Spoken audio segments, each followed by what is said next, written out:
আসসালামু আলাইকুম প্রিয় দর্শক, আজকে আমি আপনাদের মাঝে নিয়ে এলাম মজাদার চিকেন রোস্ট রেসিপি। দেখতেই পাচ্ছেন রোস্টটা দেখতে কতটা পারফেক্ট হয়েছে ও খেতে কতটা মজাদার হতে পারে। ভিডিওটা না টেনে সম্পূর্ণ দেখার অনুরোধ রইল। তো চলুন শুরু করা যাক। এখানে আমি লেগ পিস সহ 6 পিস মুরগির মাংস নিয়েছি। আপনারা আপনাদের প্রয়োজন অনুযায়ী কম বেশি করে নিতে পারেন। লেগ পিসগুলোকে আমি এভাবে চাকুর সাহায্যে ছোট করে কেটে নিব, যাতে করে রোস্টের মশলাগুলো মাংসের ভিতরে ভালোভাবে পৌঁছায়। এভাবে রোস্ট করলে দেখবেন খেতেও অনেক টেস্ট হবে। এখানে আমি রোস্টের মাংসগুলোতে দিয়ে দিচ্ছি কিছুটা লবণ ও আদা বাটা। এগুলো দিয়ে মাংসটিতে সুন্দরভাবে ম্যারিনেট করতে হবে।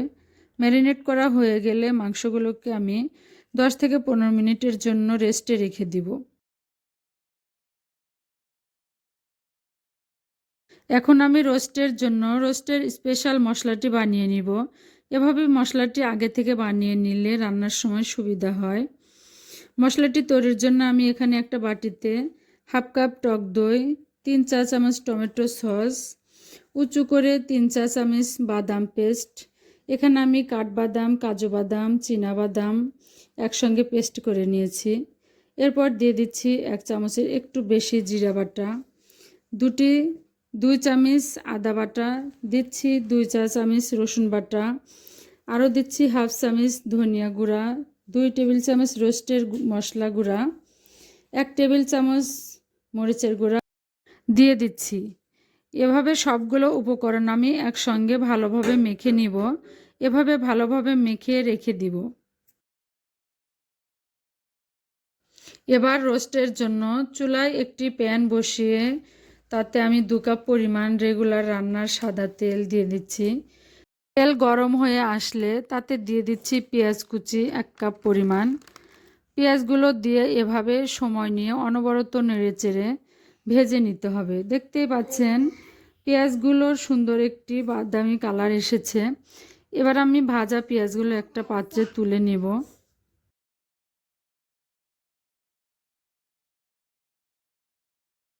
পেঁয়াজ বেরেস্তা করে তুলে নেওয়ার পর প্যানে থাকা অবশিষ্ট তেলটাই আমি এখানে ব্যবহার করেছি। এই থেকে যাওয়া গরম তেলেই আমি আগে থেকে ম্যারিনেট করে রাখা মাংসগুলো দিয়ে এপাশ ওপাশ করে হালকা করে ভেজে তুলে নেব।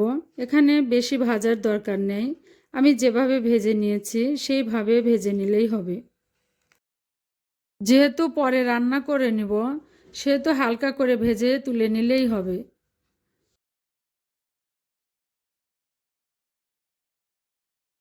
আর আমি রান্না করার জন্য প্যানে পেঁয়াজ কুচি দিয়ে নেড়েচেড়ে পেঁয়াজটা কিছুক্ষণ ভেজে নিয়ে পেঁয়াজটা কিছুটা নরম হয়ে আসলে তাতে দিয়ে দিচ্ছি গরম মশলা গুঁড়া 1 চামচ, দিয়ে দিচ্ছি ধনিয়ার গুঁড়া, দিয়ে দিচ্ছি হাফ কাপ পেঁয়াজ বাটা, দিয়ে এভাবে কিছুক্ষণ নেড়েচেড়ে নিয়ে এবার এতে দিয়ে দিচ্ছি রোস্টের জন্য মাখিয়ে রাখা মশলাটা দিয়ে সময় নিয়ে ভালো করে কষিয়ে নিতে হবে।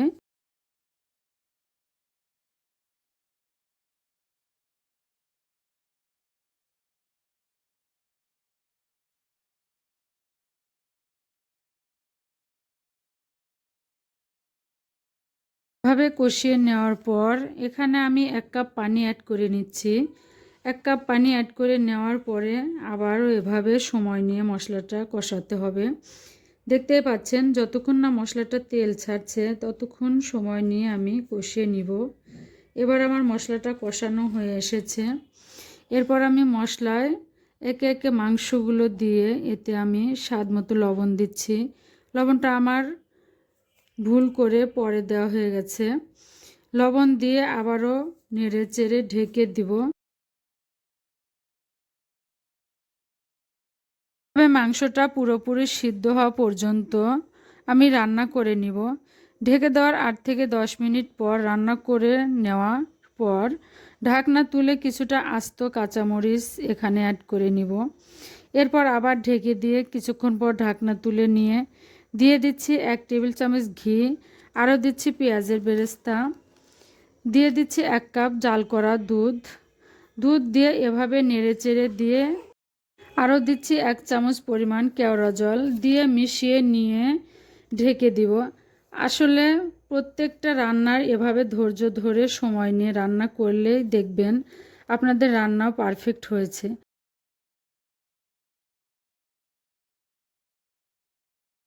দেখতেই পাচ্ছেন ফাইনালি আমার রান্নাটা হয়ে এসেছে। ঝোলটা অনেকটাই গাঢ় হয়ে তেল ছেড়ে দিয়েছে। আমি একটু চামচে তুলে আপনাদের দেখাচ্ছি। এবার আমি মাংসগুলো একটা পাত্রে তুলে দেখাবো। দেখতেই পাচ্ছেন চিকেন রোস্টটা কতটা লোভনীয় হয়েছে, খেতেও অনেক মজার।